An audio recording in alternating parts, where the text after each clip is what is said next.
الحمدللہ رب العالمین والصلاة والسلام علی سید الانبیاء والمرسلین اللہم صلی علی سیدنا و مولانا محمد وعلی آلہ واصحابہ وبارک وسلم وصلی علیہ۔ دنیا کے تمام دیکھنے والوں کو، تمام چاہنے والوں کو، تمام پیار کرنے والوں کو، اور جہاں جہاں تک اس وقت میری آواز کو سنا اور مجھے دیکھا جا رہا ہے، جنید اقبال کی جانب سے انتہائی محبت کے ساتھ السلام علیکم۔ ایک بار پھر ناظرین، آپ کو پر نور صبح میں صبح نور کے ساتھ میں دل کی عطا گہرائیوں سے خوش آمدید کہتا ہوں، اور آئیے بلا توقف چلیں حضرت ابو انیس محمد برکت علی علیہ رحمہ کی تعریف اسماء النبی کریم صلی اللہ علیہ وآلہ وسلم سے رسول اللہ صلی اللہ علیہ وآلہ وسلم کا ایک اسم مبارک پڑھنے اور سننے کی سعادت حاصل کرتے ہیں۔ سیدنا العالم صلی اللہ علیہ وآلہ وسلم، ہمارے سردار، تمام علوم کے مالک، درود و سلام بھیجے اللہ صلی اللہ علیہ وآلہ وسلم پر، آپ صلی اللہ علیہ وآلہ وسلم کے آل پاک پر اور صحابہ کرام رضوان اللہ تعالیٰ علیہم اجمعین پر۔ حضرت ابو دردہ رضی اللہ تعالیٰ عنہ بیان کرتے ہیں کہ رسول کریم صلی اللہ علیہ وسلم نے ارشاد فرمایا کہ روز قیامت علماء کے قلم کی سیاہی اور شہداء کے خون کو تولا جائے گا تو علماء کے قلم کی سیاہی شہداء کے خون سے زیادہ وزنی ہو جائے گی۔ جناب ہمارے ساتھ آج آپ جڑے رہیں صاحب، اور انشاءاللہ آج پہلی اور دوسری صدی ہجری میں تبا تابعین کی حسین ترین جھرمٹ میں سے ناظرین امام العاشقین کی بارگاہ میں چلتے ہیں، جو امام المحدثین بھی ہیں، رئیس الفقہاء بھی ہیں، امام الدار الہجرہ بھی ہیں، امام المؤدبین بھی ہیں، جو مدنی بھی ہیں اور مدینہ پاک کی معطر اور منور فضاؤں میں ہی جن کی حیات طیبہ کا بیشتر حصہ گزرا ہے، جن کے پردادا جلیل القدر صحابی رسول ہیں، جو سوائے غزوہ بدر کے تمام غزوات میں فدا کا ابی و امی یا رسول اللہ صلی اللہ علیہ وآلہ وسلم کی تصویر بنے رہے، جن کے دادا کبار تابعین کی صف میں تشریف فرما ہیں، یعنی جن کو عشق مصطفیٰ صلی اللہ علیہ وآلہ وسلم کی حدت و شدت اپنے اجداد سے منتقل ہوئی۔ یہ وہ ہستی ہیں ناظرین جنہوں نے 300 تابعین سے اکتساب فیض کیا اور 70 اساتذہ کی سند کے ساتھ آپ رحمۃ اللہ علیہ مسجد نبوی صلی اللہ علیہ وآلہ وسلم میں مدرس مقرر ہوئے،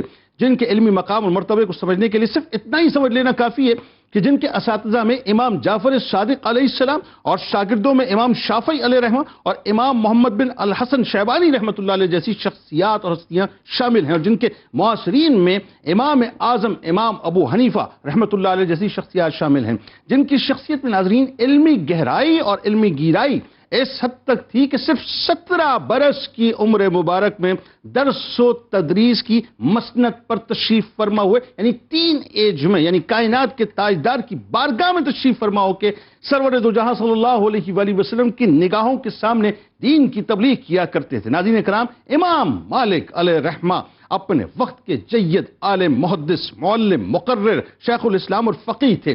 آپ کے طرز فکر میں حدیث اور فقہ اس قدر حسین اور مستند امتزاج رکھتا ہے ناظرین کہ امام مالک بیک وقت حدیث اور فقہ کے امام کہلاتے تھے۔ آپ کی کتاب موطا امام مالک حدیث کی مستند ترین کتب میں شمار ہوتی ہے۔ حضرت شاہ ولی اللہ رحمۃ اللہ علیہ موطا کے بارے میں لکھتے ہیں کہ فقہ میں موطا امام مالک سے زیادہ کوئی مضبوط کتاب موجود نہیں ہے۔ امام شافعی علیہ رحمہ فرماتے ہیں کہ روئے زمین پر کتاب اللہ کے بعد مالک رحمۃ اللہ علیہ کی کتاب سے بڑھ کر کوئی کتاب صحیح نہیں۔ حافظ ذہبی رحمۃ اللہ علیہ فرماتے ہیں کہ بلا شبہ موطا کی لوگوں میں جو وقت اور دلوں میں جو ہیبت ہے، اس کا کوئی چیز مقابلہ نہیں کر سکتی۔ امام جلال الدین سیوطی رحمۃ اللہ علیہ فرماتے ہیں کہ امت کا آپ کی امانت للہیت اور فقاہت پر اجتماع ہے، اور امام مالک علیہ رحمہ اللہ کے دین میں حجت ہیں۔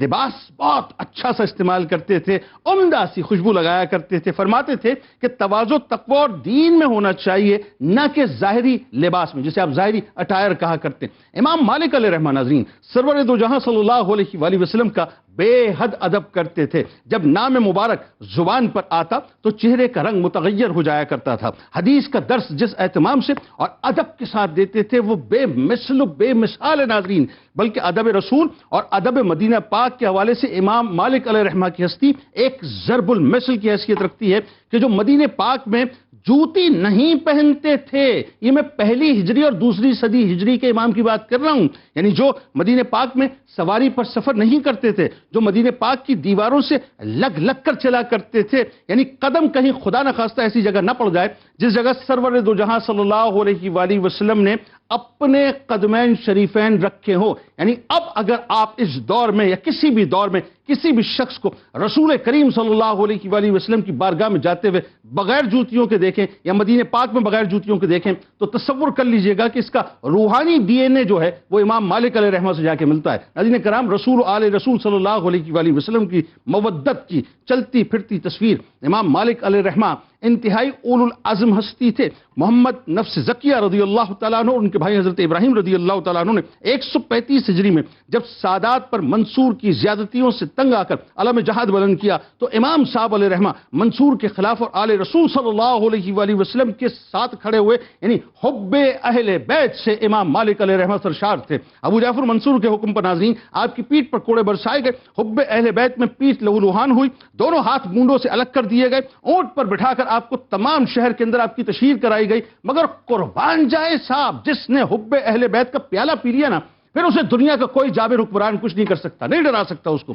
امام صاحب اس حالت میں یہ فرماتے تھے کہ جو مجھ کو جانتا ہے وہ تو جانتا ہے، لیکن جو نہیں جانتا وہ جان لے کہ میں مالک بن انس ہوں. امام مالک علیہ رحمہ ناظرین بیک وقت خودداری اور جلالت کے ساتھ حلم و عفو درگزری میں مکمل طور پہ یوں سمجھ لیجئے کہ رچے بسے ہوئے تھے. ایک طرف تو منصور اور ہارون رشید جیسے جابر سلاطین کو ڈانٹ دیا کرتے تھے، دوسری طرف آپ کو جب کوڑے مارے جاتے اور آپ بڑے آرام سے اس کو برداشت کر لیتے، اور پھر جب خلیفہ کے ساتھ معاملہ ہوتا تو آپ گورنر کی اس گستاخی پر یا خلیفہ کی گستاخی پہ جو ہے آپ کہتے کہ میں نے اسے معاف کر دیا ہے. امام مالک علیہ رحمہ ناظرین کردار کے والے سے ایسے تھے کہ طلباء کو جب الوداع کہتے تھے، آخری بات عرض کر رہا ہوں، ان سے فرماتے تھے کہ دیکھو اس علم کے بارے میں اللہ سے ڈرتے رہنا، اسے ضائع نہ کرنا، اسے پھیلانا، اسے نہ چھپانا. یعنی آپ بنیادی طور پہ جس انداز سے کنسٹرکشن کرتے تھے سائیکولوجیکلی اپنے طلباء کی، ان کو بتا رہے تھے کہ قیامت کے دن باقاعدہ تم سے جو ہے اس کے بارے میں باس پرس کی جائے گی.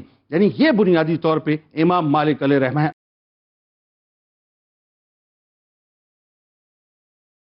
امام العاشقین، امام المؤدبین، امام مالک علیہ رحمہ. سب سے پہلے آپ کی شخصیت کا انفرادی انٹروڈکشن اور خاص طور پہ آپ کی فیملی کا، آپ کے خاندان کا انٹروڈکشن، اور ظاہر چاروں ائمہ میں جو آپ کا مقام و مرتبہ، اور خاص طور پہ جو اللہ تبارک و تعالیٰ نے، یہ میرا ماننا ہے، بڑا فرم بلیو ہے کہ اگر جڑیں مضبوط ہوتی ہیں تو پھر جب پھل نکلتا ہے تو بڑا حسین نکلتا ہے. وہی بات ہے کہ جب اوپر والے بہت اچھے ہوتے ہیں تو اس کا ٹرکل ڈاؤن ایفیکٹ پھر نیچے والوں پہ ہوتا ہے. وہ جو اوپر والے تھے، ان کے اجداد تھے، کیا کمال تھے، بتائیے ذرا. بسم اللہ الرحمن الرحیم. هو القادر هو الحق هو المعین. بہت شکریہ.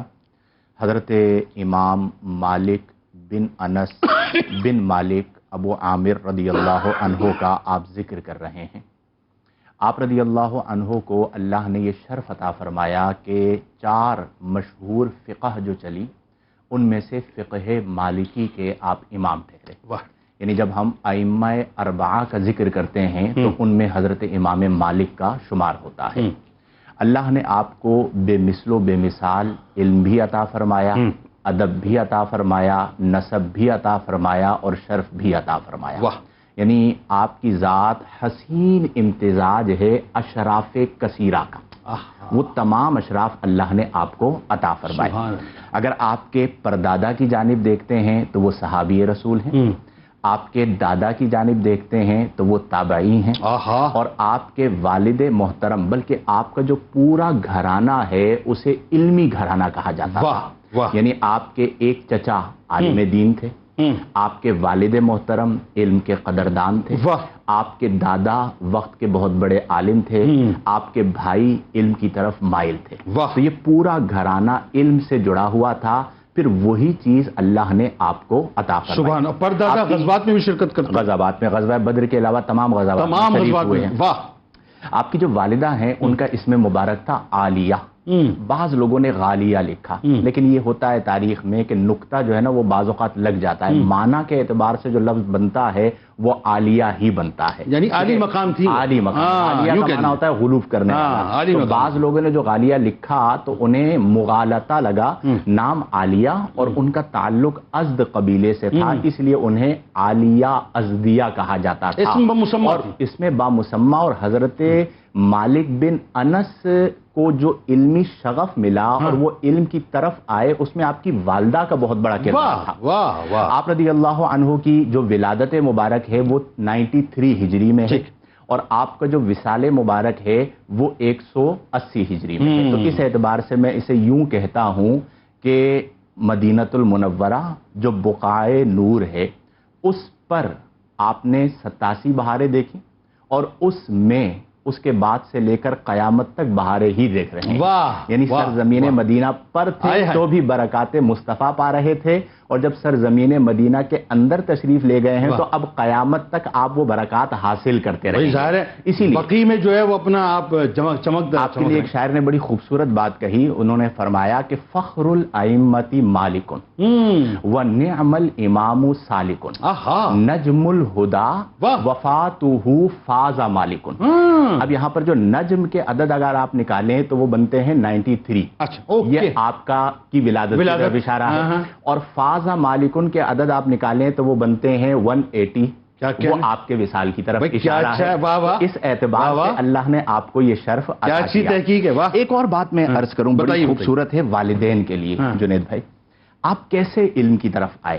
آپ کے جو والد تھے حضرت انس، ٹھیک ہے، وہ معذور تھے. اچھا. اور وہ کام کیا کرتے تھے تیر بنانے کا. یعنی لوہے سے وہ تیر بنایا کرتے تھے اور اسی سے سلسلہ چلا کرتا تھا. اور وہ بنیادی تجارت تھی. جو کہا جاتا ہے نا تاجر تھے تو وہ تیروں کے تاجر تھے. اور وہ پاؤں سے معذور تھے لیکن انہوں نے معذوری کو عذر نہیں بنایا بلکہ سلسلہ تجارت اور محنت کو جاری رکھا. وہ جب دسترخوان سجتا تو اپنے بچوں سے سوال کیا کرتے تھے. اچھا وہ کیا؟ چھوٹے چھوٹے بچے جو آپ کے ہوتے کم عمر تو ان سے کسی سے فقہی مسئلہ پوچھ لیا کرتے تھے، کسی سے حدیث پوچھ لیا کرتے تھے. تو ایک دن دسترخوان سجا تو حضرت مالک چھوٹے سے تھے، بیٹھے ہوئے تھے. تو والد محترم نے ایک فقہی مسئلہ آپ سے پوچھا، آپ جواب نہ دے سکے. چھوٹی سی عمر تھی. تو والد محترم چونکہ تربیت کر رہے تھے تو انہوں نے بہت ڈانٹا. جب بہت ڈانٹا تو والدہ محترمہ نے انہیں کہا کہ میں نے سمجھا دوں گی، علم کی طرف لے آؤں گی، اتنا کافی ہو گیا ہے. جس طرح مائیں کرتی ہیں اس طرح کر کے آپ حضرت مالک کو لے گئیں والدہ محترمہ. لیکن مائیں وہاں تک چھوڑ دیتی ہیں لیکن وہ آگے لے کر گئیں. انہوں نے سمجھایا، سمجھانے کے بعد انہیں خوبصورت لباس پہنایا بچپن میں اور ان کے سر پر ایک امامہ رکھا. اس زمانے میں امامہ رکھا جاتا تھا اور اپنے ہاتھ سے ان کا ہاتھ تھاما اور لے کر مدینۃ المنورہ مسجد نبوی میں آ گئی. اس وقت مسجد نبوی کے اندر 70 دروس کی کلاسیں لگا کرتی تھی. اور ان میں ایک جو آپ کے استاد ہیں حضرت ربیعہ رائی، ان کے پاس آ کر ان کے حوالے کیا کہ یہ بچہ میں آپ کو دے رہی ہوں، انہیں علم سکھائے. لیکن اپنے بیٹے کو مخاطب کر کے کہا کہ بیٹے آپ اپنے استاد سے علم بعد میں لینا، پہلے ادب لینا. آپ یہ کہ ماں اپنے بیٹے کو جو نصیحت کر رہی ہے وہ کیا ہے کہ پہلے بعد میں لینا اور ادب پہلے لینا. اس کا مطلب یہ ہے کہ ادب ملے گا تو پھر علم نافع ہوگا. اس کے بعد آپ 7 سال تک ان کی بارگاہ میں رہے اور پھر اللہ نے آپ کو علم تو عطا کیا جو علم ظاہری تھا، لیکن اس کے ساتھ ساتھ علم کا وہ کمال عطا کیا کہ جس کی مثال تاریخ میں نہیں ملتی. اس میں کوئی دوسری رائے نہیں. آپ دیکھیں نا ٹین ایج میں، مجھے بتائیے نا کوئی مثال.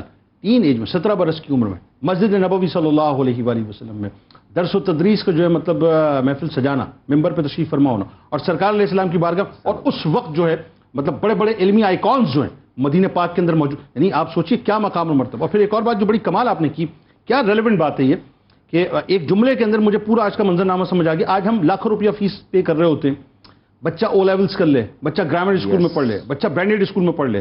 ہمارا فوکس صرف اور صرف ہوتا ہے اس کی مطلب ڈگری کے اوپر، اس کی تعلیم کے اوپر. وہ جو تربیت ہے اس کا فقدان ہے. امام مالک علیہ رحمہ کی والدہ پہلی ہجری صدی ہجری کے بعد جو یہ بتلا رہی ہیں کہ بنیادی طور پہ پہلے پلانٹیشن تو آپ بچوں کی تربیت کے حوالے سے کریں، ان کو ادب سکھائیں، اس کے بعد پھر آپ اس پہ عمارت تعمیر کریں تعلیم کی. اب ذرا یہ بتائیے، یہ بہت آئیڈیل سچویشن ہو جاتی ہے کہ ظاہر ایک تو گھر سے آپ کو ماحول مل جائے، پھر اگین وہی بات ہے کہ آپ کے اندر کہیں ایک جو ہے وہ اپنا ہیرا چھپا ہوا ہوتا ہے. لیکن وہی بات ہے کہ اس کوئلے کو چھانٹ کے، کوئلے کی کان میں ہوتا ہے نا ہیرا، تو اس کوئلے کو چھانٹ کے اس ہیرے کو باہر نکالتا کون ہے، اس کو تراشتا کون ہے؟ تو اساتذہ کا بہت بڑا کردار ہوتا ہے. تو آئیڈیلی جو اساتذہ آپ کو میسر آئے کیا مطلب اوج کمال پہ پہنچے ہوئے، اور پھر وہی بات ہے کہ جنہوں نے آپ سے فیض حاصل کیا وہ پھر اوج کمال پہ پہنچے. بتائیے ذرا. بسم اللہ الرحمن الرحیم. اگر ہم امام مالک بن انس رضی اللہ تعالیٰ عنہ کی اساتذہ کے متعلق گفتگو دیکھیں یا آپ کے جو اساتذہ ہیں ان کے بارے میں ہم دیکھیں کہ وہ کس قدر بڑے درجے والے تھے، تو ایک تو استاد صاحب کا ذکر جو ہے وہ استاد صاحب نے ہی کیا، ربیعۃ الرائے. تو یہ جو ان کا جو مقام و مرتبہ ہے نا، یہ پہلے استاد ہیں امام مالک کے، جیسے کہ بھی ذکر کیا.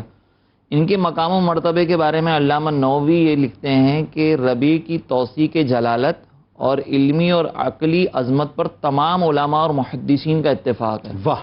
یعنی یہ بھی کوئی عام شخصیت نہیں تھے، بڑے کمال فضل و کمال والی شخصیت تھے. واہ. ایک اور مقام پر حافظ ذہبی کہتے ہیں کہ وہ امام تھے، حافظ تھے، فقیہ تھے، مجتہد تھے، اور رائے میں ان کو خاص طور پر بصیرت حاصل تھی، جس کی بنیاد پر ان کو ربیعۃ الرائے کہا جاتا تھا. واہ واہ. یعنی جب یہ علمی سلسلے میں کوئی رائے دیتے تھے نا، تو ان کی رائے بڑی معتبر سمجھی جاتی کیا تھی. کہنے. اب آپ اس بنیاد پر ربیعۃ الرائے کہلانا شروع ہو گئے. اسی طریقے سے آپ کے اساتذہ کے اندر جو ہے وہ نافع مولا ابن عمر، ان کا بھی نام آتا ہے. ٹھیک ہے. یہ حضرت نافع ہیں جو حضرت عبداللہ ابن عمر، جو حضرت عمر رضی اللہ تعالیٰ عنہ کے صاحبزادے ہیں، ان کے جو ہے نا وہ مولا تھے، اور انہوں نے حضرت عبداللہ ابن عمر سے بھی علم حاصل کیا. ان کے مقام و مرتبہ کے بارے میں خود امام مالک یہ فرماتے ہیں کہ اگر نافع کسی بات کے بارے میں کوئی رائے دے دے نا، تو ان کی رائے کے اوپر میں بغیر تحقیق کے بھی مہر ثبت کرنے کے لیے تیار ہوں، کیونکہ ان کی گفتگو، ان کی تحقیق ایسی زبردست ہوتی ہے. اور یہ خود بھی اپنے زمانے کے اندر بڑے معتبر. سبحان اللہ.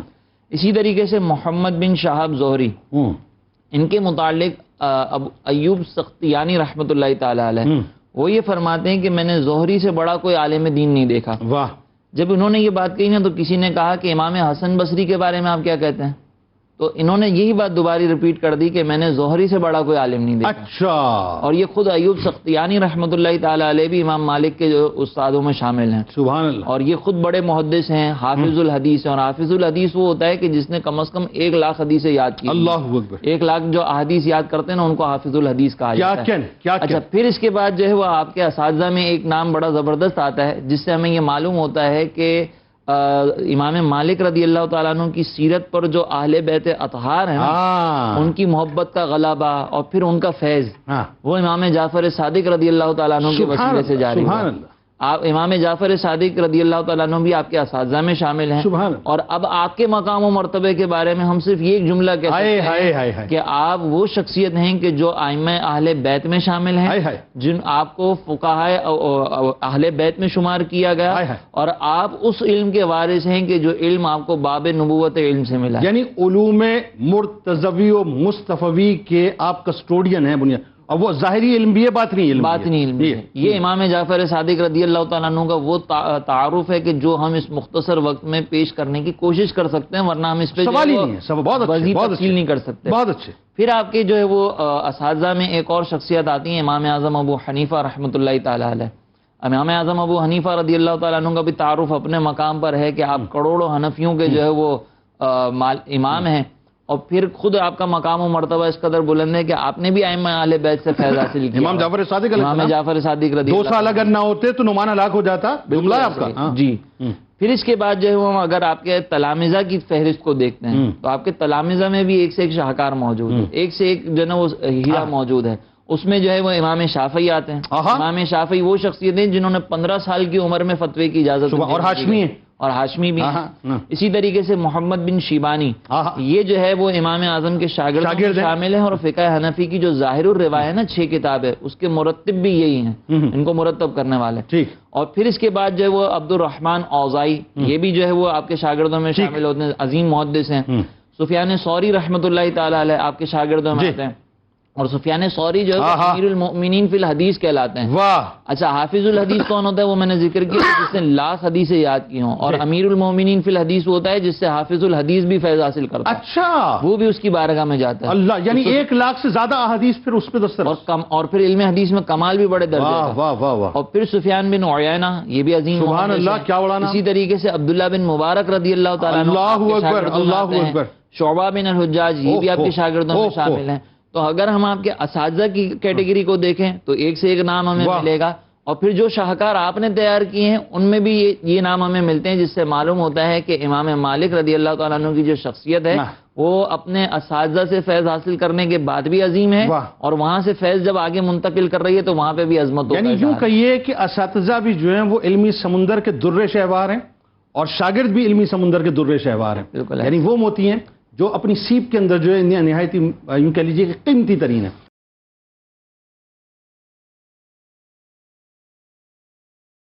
اچھا اب ذرا آئیے، علمی شاہکار اللہ تبارک و تعالیٰ نے آپ کو بنایا، اور یہ بہت بڑی بات ہے کہ آپ کسی کام کو کنسیو کریں، اس کو پرسیو کریں، پھر اس کو پائے تکمیل تک پہنچا دیں، اور اس کے بعد پھر یہ کہ وہ قبولیت اور مقبولیت کے اعلیٰ ترین منازل جو ہے وہ بھی طے کر لے۔ موطا امام مالک ایک ایسی کتاب ہے کہ جس کو مطلب اللہ تبارک و تعالیٰ نے وہ مقبولیت عطا فرمائی، وہ قبولیت عطا فرمائی صاحب کہ رہتی دنیا تک ظاہر ہے وہ ایک ضرب المثل ہے کتاب بھی۔ ایک تو اس کے بارے میں بتائیے، دوسرا علم حدیث میں اور علم فقہ میں اللہ تبارک و تعالیٰ نے جو امام مالک علیہ رحمہ کو کملہ عطا فرمایا، مقام عطا فرمایا، بتائیے۔ اعوذ باللہ من الشیطان الرجیم، بسم اللہ الرحمن الرحیم۔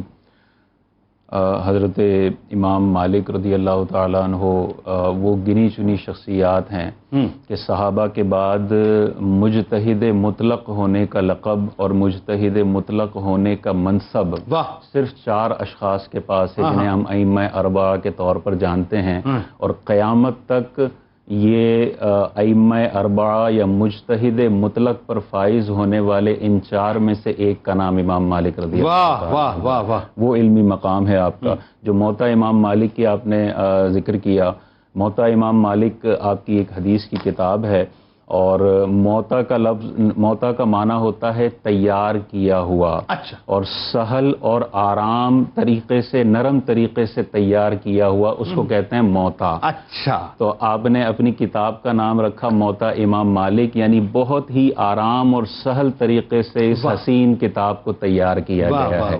اور آپ خود اپنی اس کتاب کے بارے میں ارشاد فرماتے ہیں کہ میری اس کتاب میں حضور علیہ الصلاۃ والسلام کی احادیث بھی ہیں، صحابہ کرام رضوان اللہ تعالی علیہم اجمعین کے اقوال بھی ہیں، اور تابعین کی زندگی کے واقعات اور اقوال بھی موجود ہیں۔ یعنی یہ ایک گلدستہ ایسا ہے جس میں حضور علیہ الصلاۃ والسلام کی زندگی کو بھی کور کیا ہے، صحابہ کے اعمال و افعال اور واقعات کو بھی کور کیا ہے، اور تابعین کی زندگیوں پر بھی نظر ڈالنے والی یہ کتاب ہے۔ اسی طرح آپ یہ دیکھیں، امام بخاری کی ولادت ہے 190 ہجری کے قریب، آپ کی ولادت ہے 90 ہجری کے قریب، یعنی امام بخاری اور آپ میں تقریباً 100 سال کا فاصلہ ہے۔ اور 100 سال پہلے آپ موطا امام مالک کی حدیث کی کتاب لکھتے ہیں، اور یہ اس دور کی سب سے قدیم حدیث کی کتاب ہے، اور مستند ترین کتابوں میں موطا امام مالک کا شمار ہوتا ہے۔ یہاں تک کہ امام شافعی رحمۃ اللہ تعالی علیہ ارشاد فرماتے ہیں کہ روئے زمین پر، اس وقت نہ بخاری تھی نہ مسلم تھی، امام شافعی فرماتے ہیں روئے زمین پر کتاب اللہ کے بعد جو سب سے صحیح ترین کتاب ہے وہ موطا امام مالک کی حدیث کی کتاب ہے۔ یہ موطا امام مالک کی حدیث کی کتاب کا مقام و مرتبہ ہے۔ اسی طرح ہم اگر دیکھیں تو یہ بھی قول آتا ہے کہ فقہ میں جو مقام و مرتبہ موطا امام مالک کی حدیث کی کتاب کو ہے، روئے زمین پر اور کسی کتاب کو یہ مقام و مرتبہ حاصل نہیں ہے۔ اور آپ چونکہ فقہ میں ایک مجتہد کی حیثیت رکھتے تھے، آپ نے اپنی اس حدیث کی کتاب کی ترتیب بھی اسی طرح رکھی ہے کہ فقہی موضوعات پر ہی زیادہ احادیث آپ نے کرائے ہیں۔ اسی طرح فقہ میں آپ کا مقام و مرتبہ اگر ہم دیکھیں اور حدیث میں آپ کا مقام و مرتبہ دیکھیں تو بیک وقت آپ حدیث کے بھی امام کہلائے جاتے ہیں اور فقہ کے بھی امام کہلائے جاتے ہیں۔ اسی طرح امام شافعی ارشاد فرماتے ہیں کہ اگر امام مالک سے تمہیں کوئی حدیث پہنچے تو اسے فوراً پکڑ لو کہ امام مالک حدیث میں ایک چمکتا ستارہ ہے۔ یعنی یہ حجت ہے کہ امام مالک نے کوئی حدیث روایت کی تو باقی راویوں کی چھان پھٹک کی ضرورت ہی نہیں ہے، امام مالک ہی روایت کے اندر حجت رکھتے ہیں، فوراً وہ حدیث پکڑ لو۔ یعنی آپ بنیادی طور پہ اسکروٹنی کا سٹینڈرڈ تھے، آپ کا نام آ گیا، بس وہ پھر قابل قبول ہو جاتی تھی۔ اسی طرح حضرت عبد الرحمن بن مہدی رضی اللہ تعالیٰ عنہ ارشاد فرماتے ہیں کہ روئے زمین پر امام مالک سے بڑھ کر حدیث نبوی کا کوئی امانت دار نہیں ہے۔ اتنے زیادہ امانت دار اور اتنی چھان پھٹک کر کے حضور کی احادیث کو آگے پہنچانے والے ہیں کہ ان سے بڑا حدیث کا امانت دار ہم نے نہیں دیکھا۔ اسی طرح امام نسائی ارشاد فرماتے ہیں کہ تابعین کے بعد امام مالک سے زیادہ دانشور اور حدیث کے معاملے میں زیادہ ثقہ اور ایماندار ہمیں کوئی نظر نہیں آتا تابعین کے بعد۔ اسی طرح آپ کا دیکھیں، آپ کا یہ مقام و مرتبہ ہے کہ راویوں کی جو جانچ پڑتال اور چھان پھٹک کا جو سب سے پہلے علوم مدون کرنے والی جو شخصیت ہے وہ بھی امام مالک رضی اللہ تعالیٰ علم رجال جسے کہا جاتا ہے، علم رجال، اس کو صحیح طریقے سے مدون کرنا۔ اسی طرح حدیث صحیح اور حدیث ضعیف کے جو امتیاز کا منہج ہے اس منہج کے علوم کو مدون کرنے والی شخصیت بھی امام مالک رضی اللہ تعالیٰ، اسناد کے حوالے سے، اسناد کے حوالے سے۔ آپ کا فقہ میں یہ مقام ہے کہ آپ خود ارشاد فرماتے ہیں کہ میں نے اس وقت تک فتویٰ نہیں دیا جب تک مدینے کے 70 فقہا نے مجھے یہ گواہی نہیں دی کہ میں فتویٰ دے سکتا ہوں۔ اس قول سے ہمارے آج کل کے نیم مفتیان کرام کو غور کرنا چاہیے کہ کسی بھی بڑے مفتی صاحب سے ان کو سند نہیں ملی ہوتی، لیکن نام کے آگے مفتی لکھنے کا ان کو بڑا شوق ہوتا ہے اور فتاوے دینے کا بھی بڑا شوق ہوتا ہے۔ بالکل اسی طرح امام جلال الدین سیوطی ارشاد فرماتے ہیں کہ امام مالک کی فقاہت پر امت کا اجماع ہے اور امام مالک دین میں حجت کی حیثیت رکھتے ہیں۔ کہ آپ نے فرما دیا، اب دلیل معلوم کرنے کی حاجت نہیں ہے، امام مالک کا قول ہی زبردست اہمیت رکھتا ہے۔ آخر میں بس امام مالک کے حوالے سے آپ ارشاد فرماتے ہیں اتنی شانوں کے مالک ہیں، لیکن آپ ارشاد فرماتے ہیں امام مالک کہ میں بھی انسان ہوں اور مجھ سے بھی غلطی ہو سکتی ہے، اگر میرے کسی قول کو تم قرآن اور حدیث کے مخالف پاؤ تو میرے قول کو چھوڑ دینا اور قرآن و حدیث کو اختیار کر لینا۔ یہ خلاف پاؤ تو کہ خلاف پاؤ تو میرا قول چھوڑ دینا اور قرآن و حدیث کو اختیار کر لینا۔ یہ آج کل کے بہت سارے لوگوں کے لیے بہترین سبق ہے کہ بعض اوقات وہ ایک موقف اختیار کرتے ہیں اور وہ واضح قرآن حدیث کے خلاف ہوتا ہے، لیکن ان کی انا اتنی زیادہ حاوی ہوتی ہے کہ وہ کہتے ہیں کہ میں نے مرتے دم تک اس موقف کی حمایت کرنی ہے، کبھی رجوع نہیں کرنا۔ اور وہ بار بار شیطان آ کے جو کان میں پھونک مارتا ہے، وہ بتاتا ہے کہ تو بہت بڑا ہے، تو بہت بڑا ہے نا، پھر اندر ایک کبر جو ہے نہ چاہتے ہوئے پیدا ہو جاتا ہے۔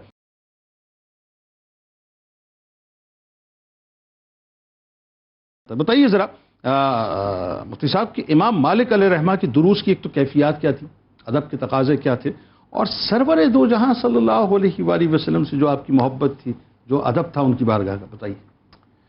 ادب گاہ ہیست زیر آسماں از عرش نازک تر، نفس گم کردہ می آید جنید و بایزیدی چاں، کہ زیر آسماں مدینۃ المنورہ ایک ایسا مقام ہے کہ جہاں کے ادب کا عالم یہ ہے کہ جب وہاں پر حضرت بایزید بسطامی اور حضرت جنید بغدادی آتے تھے تو اپنی سانسوں کو گم کر دیا کرتے تھے۔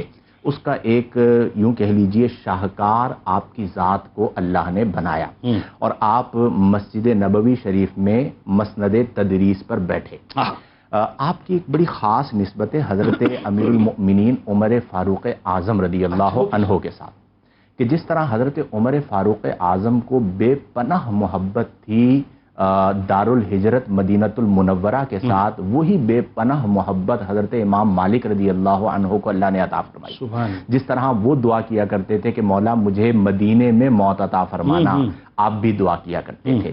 اسی لیے آپ کا جو انداز تھا، یعنی جب آپ کا سراپا ہم پڑھتے ہیں تو حضرت عمر رضی اللہ عنہ سے وہ بڑا ملتا ہے، یعنی آپ نے اپنی داڑھی مبارک اور اپنی مونچھ مبارک تک حضرت عمر کی طرح رکھی۔ اچھا، مطلب آئیڈیلائز ہوں گے۔ جی ہاں، اور حتیٰ کہ جس جگہ پر آپ تدریس کے لیے بیٹھتے تھے یہ وہ جگہ تھی جہاں پر حضرت عمر بیٹھا کرتے تھے، اور حضرت عمر رضی اللہ عنہ نے تدریس کے لیے اس جگہ کا انتخاب کیا تھا جہاں پر آقا کریم بیٹھا کرتے تھے۔ سبحان اللہ۔ تو اب آپ سوچئے کہ فیضان کس طرح منتقل ہو رہا ہے کہ آپ نے اسی جگہ کا اہتمام فرمایا اور وہاں پر سبحان اللہ۔ اب ادب کا عالم کیا تھا جو آپ نے توجہ دلائی ہے کہ دیکھیں آج ابھی ایک روایت کا ذکر کیا کہ آپ نے اپنے شاگرد سے فرمایا کہ پہلے 70 محدثین نے میرا امتحان لیا، پھر میں مسند تدریس پر بیٹھا۔ اس کا مطلب کیا ہوا کہ جب آپ کسی مسند پر بیٹھتے ہیں تو اس کی ساری ذمہ داریاں آپ کے کاندھے پر آتی ہیں اور آپ کو اس کا ادراک ہونا چاہیے۔ اب جب آپ وہاں پر بیٹھتے تو ادب کا عالم کیا تھا کہ جب آپ درس حدیث دیتے تو رسول اللہ کی حدیث ہے، اسے عام حالات میں بیان نہیں کیا جائے گا، چنانچہ درس حدیث سے پہلے آپ غسل فرماتے۔ یہ ہو رہا ہے ادب کا عالم۔ غسل فرمانے کے بعد آپ کے پاس مہنگے لباس ہوتے، آپ وہ مہنگا لباس ادب حدیث میں ذیب تن فرماتے ہیں. اس کے بعد آپ اپنے جسم اطہر کو اپنے لباس مبارک کو معطر کرتے. اس کے بعد جس مجلس میں درس دیتے وہاں پر بخور جلایا جاتا اور پھر آپ اہتمام کے ساتھ اس مقام پر بیٹھ کر درس حدیث دیا کرتے تھے. تو پھر اس کا اثر کیسے نہیں ہوگا جو بات آپ نے کہی ہے. اثر جو آتا ہے وہ ادب سے آتا ہے. اور کھڑے ہو کے بھی درس نہیں دیتے تھے، منع فرماتے تھے. بالکل. اگر کوئی آپ سے درس حدیث بیان کوئی حدیث سننا چاہتا اور درمیان میں سلسلہ حدیث منقطع ہو چکا ہوتا تو پھر آپ دوبارہ جا کے غسل کرتے.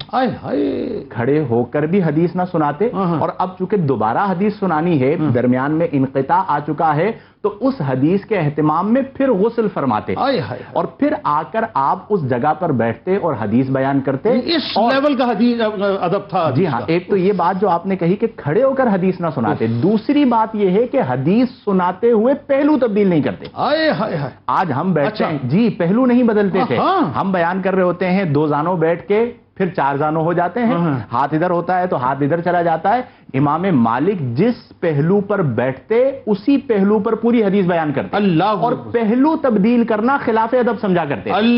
بعضوں نے ایک واقعہ لکھا کہ ایک بار آپ حدیث بیان کر رہے تھے، کسی کیڑے نے آپ کو کاٹ لیا، تکلیف ہو رہی ہے، لیکن ادب حدیث میں آپ نے پہلو تبدیل نہیں کیا. مجھے پھر ذرا وجدانی ایک جملہ کہنے دیجئے جو میرے اس وقت وجدان میں آتا ہے کہ اس کا مطلب مجھے محسوس ہوتا ہے، یہ میرا اپنا وجدان ہے، غلط بھی ہو سکتا ہے. اس کا مطلب یہ ہے کہ وہ درس حدیث بنیادی طور پہ ظاہراً تو وہ اسٹوڈنٹس کو دے رہے ہوتے تھے، لیکن باطناً وہ سرکار علیہ السلام کی بارگاہ میں موجود ہو کے جو ہے وہ ظاہراً سب کو حدیث دے رہے ہوتے تھے. اس کا مطلب یہ کہ وہی کیفیت جو کہ صحابہ کی ہوتی تھی کہ ذرا سی جنبش نہیں. مدینہ میں اسی کو رہائش ملتی ہے، اسی پر کرم ہوتا ہے جس پر نگاہ خاص مصطفیٰ کریم کی پڑ جاتی ہے. تو وہ نگاہ خاص آپ کو عطا ہوئی تو آپ یہ اہتمام کیا کرتے تھے. اس کے ساتھ ایک اور بڑی اہم چیز قلت وقت کے ساتھ کہ آپ نے علم کو کبھی رسوا نہ کیا، بلکہ جو شرف علم سب سے بلند و بالا شرف ہے کہ وَعَلَّمَ آدَمَ الْأَسْمَاءَ كُلَّهَا، آپ نے اس کا قیام فرمایا. حج کے موقع پر آپ کے پاس طلبہ آتے کیسے تھے؟ حج کرنے آتے تھے.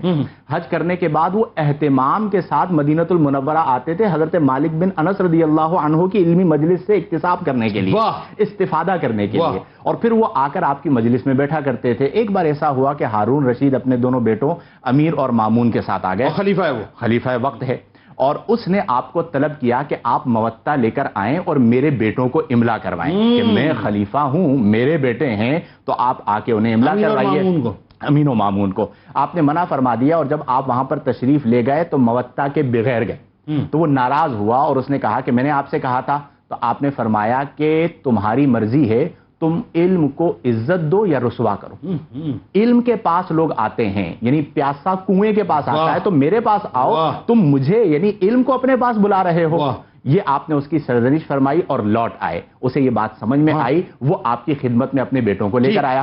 اب جب بیٹوں کو لے کر آیا تو بھیڑ ہوا کرتی تھی، وہ حضرت امام مالک ہے، تو بھیڑ کو دیکھ کر اس نے کہا کہ آپ اس بھیڑ کو ہٹا دیں. یہ وہی والی بات ہے جس طرح بعض لوگوں نے آقا کریم سے کہا تھا کہ ان غربا کو ہٹا دیں، ہم آپ کے پاس آ کے بیٹھیں. تو وہ جو غربا تھے ان پر کرم مصطفیٰ کریم تھا. تو اسی طرح اس نے کہا کہ آپ اس بھیڑ کو ہٹا دیں تاکہ ہم آپ سے علم حاصل کریں. تو آپ نے فرمایا کہ افادہ خاص کے لیے افادہ عام کو فوت نہیں کیا جا سکتا. جو عمومی فائدہ ہو رہا ہے وہ تمام لوگ بیٹھے رہیں گے، اگر ان کی موجودگی میں سیکھنا ہے تو آؤ، المختصر اپنے الفاظ میں کہہ رہا ہوں، ورنہ جاؤ. اسے یہ بات سمجھ میں آ گئی. اب بیٹھا، خلیفہ تو تھا، اب اس کے دماغ میں تھا میں خلیفہ ہوں، تو مسند پر بیٹھ گیا. اب آپ دیکھیں کہ احقاق حق کیا ہوتا ہے کہ عالم وہ ہوتا ہے جو نہ کسی کے مال سے متاثر ہوتا ہے، نہ کسی کے جمال سے متاثر ہوتا ہے، نہ کسی کے عہدے سے متاثر ہوتا ہے. تو وہ آگے مسند پر بیٹھ گیا. آپ تشریف لائے، آپ نے اسے مسند پر دیکھا تو اسے مخاطب کر کے فرمایا کہ تواضع میں بلندی ہے، عاجزی کو اختیار کرو. وہ مسند سے اتر گیا. اب پھر بھی باز نہیں آ رہا. پھر اس کے بعد اس نے ایک اور جملہ کہا. اس نے کہا کہ جی آپ جو ہے قرات کریں، یعنی وہ اپنے آپ کو خلیفہ سمجھ کے کہہ رہا ہے کہ آپ قرات کریں. اب مسند میں ہوتا یہ تھا کہ آپ کے شاگرد قرات کیا کرتے تھے. اب یہ ہو سکتا تھا کہ خلاف عادت آپ قرات کر لیتے، لیکن آپ نے علم کے شرف کو قائم کیا اور فرمایا میرا قرات کرنا بھی خلاف عادت ہے. جس طرح روزانہ مجلس سجتی ہے اور میرا شاگرد پڑھتا ہے، تم آ گئے تو کیا ہو گیا، علم کا شرف اسی طرح رہے گا، میرا شاگرد قرات کرے گا اور پھر آپ کے شاگرد نے قرات. ناظرین کرام، بس بات وہی ہے کہ یہ ہستیاں حب اہل بیت سے بھی سرشار تھیں اور یہ حق کے علم بردار بھی تھی. اللہ تبارک و تعالی ہمیں ان کے نقوش پا پر چلنے کی توفیق عطا فرمائے۔ کتاب الشفا اصول علم کا وظیفہ جو شخص رات کو سوتے وقت اپنے دایاں ہاتھ اپنے سینے پر رکھ کے اللہ تبارک و تعالیٰ کا اس مبارک الباعث 100 مرتبہ پڑھے گا تو اللہ تعالیٰ کے حکم سے اس کے قلب میں یعنی اللہ تعالیٰ انشاءاللہ علم و حکمت سے منور اس کے قلب کو کر دے گا۔ حضرت امام مالک بن انس رضی اللہ تعالیٰ عنہ کا قول مبارک ہے کہ جو شخص اپنی تعریف کرتا ہے تو اس کا وقار ختم ہو جاتا ہے، گویا کہ وہ خود اپنی عزت نفس کو مجروح کرتا ہے۔